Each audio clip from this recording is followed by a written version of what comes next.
தாவேக அமைச்சர்கள் வந்து அதிமுகவும் திமுகவும் கூட்டணி வச்சிருக்கிறது தொடர்ச்சியா சொல்லிட்டே இருக்காங்க. அவங்களுடைய கனவு வேணா அதுவா இருக்கலாம். ஆனா நிச்சயமா எந்த காலத்திலயும் அதற்கு வாய்ப்பு இல்லை. தமிழக வச்சுக்கிற பெண்கள் பாக்கெட் தொடர்ந்து பாலியல் இல்லைங்க, இதுவரைக்கும் தொடர்ந்து இப்படிப்பட்ட குற்றச்சாட்டுகள் வந்து கொண்டிருக்கிறது. தூத்துக்குடியிலேயே இது 3வது குற்றச்சாட்டு என்று நான் நினைக்கிறேன்.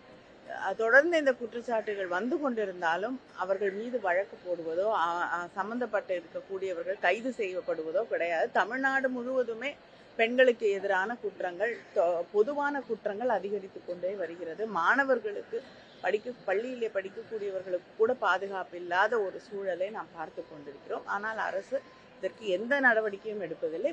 குறிப்பாக தங்களுடைய கட்சியில் இருக்கக்கூடிய நிர்வாகிகள் மீது ஒரு குற்றம் சுமத்தப்படும் பொழுது அவர்களை பாதுகாப்பதில் தான் அவர்கள் கண்ணும் கருத்துமாக இருக்காங்களே தவிர பாதிக்கப்பட்ட பெண்களுக்கு நியாயம் கிடைப்பதே கிடையாது.